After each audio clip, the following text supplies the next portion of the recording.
সুপ্রিয় দর্শক, আসসালামু আলাইকুম। দেশ ও দেশের বাইরে থেকে যেখান থেকে আমার এই অনুষ্ঠান প্রতিনিয়ত দেখে থাকেন, কৃষি কথা ইউটিউব চ্যানেল থেকে তাদেরকে জানাই আন্তরিক শুভেচ্ছা, অভিনন্দন। শুরু করছি আজকের প্রতিবেদন, সঙ্গে আছে আমি এরশাদ হোসাইন। প্রিয় দর্শক, আজ আমি আপনাদের নিয়ে আসছি নেত্রকোনা জেলা মদন উপজেলা কুটুনিকোনা গ্রাম। এখানে এক ভাই হাঁস পালন করে আসছেন। হাঁস পালন করে তিনি কতটুকু লাভবান হতে পারছেন এবং হাঁস বিষয়ে বিভিন্ন তথ্য তার কাছ থেকে জানবো এবং আপনাদের জানানোর চেষ্টা করব। তো প্রিয় দর্শক, চলুন আর কথা না বাড়িয়ে শুরু করি আজকের প্রতিবেদন। এখানে কি জাতের হাঁস আছে? খাকি ক্যাম্বেল। খাকি ক্যাম্বেল আজকে হাঁস পালন করার অভিজ্ঞতা কতদিনকার আপনার? অভিজ্ঞতা আপনার 5 বছর। এই হাঁসে কতটি ডিম দিচ্ছে এখন? 800। প্রতিদিন কত টাকা ডিম বিক্রি করেন আপনি? আপনার 800 ডিম পারে প্রতিদিন 8000 টাকা ইনকাম। 800 ডিম মানে 1000 টাকা সহ বিক্রি করেন। 8000টা ডিম বিক্রি যদি করেন তাহলে কত টাকা খরচ হয়? 3000 টাকা খরচ। 3000 টাকা খরচ হয় আর কি। 5000 টাকা থাকে। কেন এত বেশি আয় থাকে আমি বুঝতে পারলাম না। এটা আপনার এই আসে তো মাঠে থেকে আপনার এই খাবার পাস, পামু পাস। বিলে হাঁস কি খায়? হাঁস হামুক্কা ফুক্কা। এই বাচ্চাগুলো কার কাছ থেকে নিয়েছিলেন আপনি? হোসেন ভাই কাছ থেকে। কয়দিনকার বাচ্চা নিয়েছিলেন? নিচে আপনি একদিনে বেচে। এই হোসেন ভাইয়ের বাসাটা কই?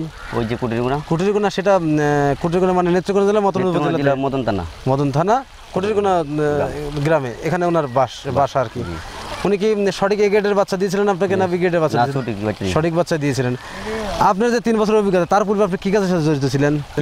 কৃষি কাজ করতেন আপনি। কৃষি কাজ করার সাথে এখন আপনি হাঁসের খামারে আসছেন। আপনি কি মনে করেন হাঁস পালন করে লাভবান হওয়া যায়? হ্যাঁ, লাভবান হওয়া যায়।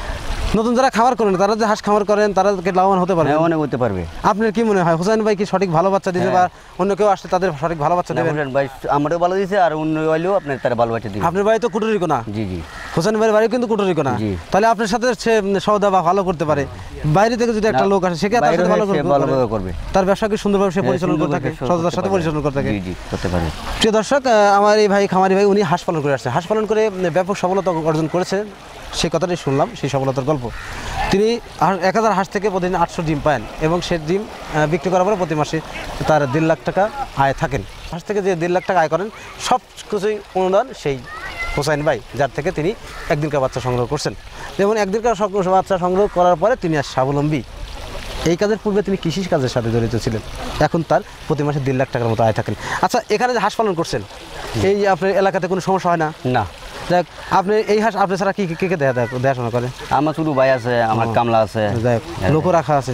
তাদের বেতন দিয়ে প্রতি মাসে 1.5 লাখ টাকা আয় থাকে আপনার হাঁস থেকে? বেতন দিয়ে 1.5 লাখ টাকা আয় থাকে। প্রিয় দর্শক, হাঁস পালন করে লাভবান হওয়া যায় যদি সেক্ষেত্রে সঠিক পরিচর্যা এবং সঠিক পদক্ষেপ গ্রহণ করা যায়, তাহলে আপনি হাঁস পালন করে লাভবান হতে পারবেন। তো প্রিয় দর্শক, আর কথা বাড়াবো না, আজকের প্রতিবেদন এখানেই সমাপ্ত করছি। ধন্যবাদ জানাই সেই খামারিকে যিনি কৃষিকাজের পাশাপাশি হাঁস পালন করে আসছেন, হাঁস পালনকে তিনি স্বাবলম্বী।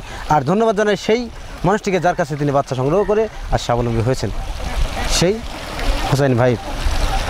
তো প্রিয় দর্শক, আর কথা বাড়াবো না, আজ পর্যন্ত দেখা হবে পরবর্তী ভিডিওতে। ততদিনে ভালো থাকেন, সুস্থ থাকেন, আল্লাহ হাফেজ।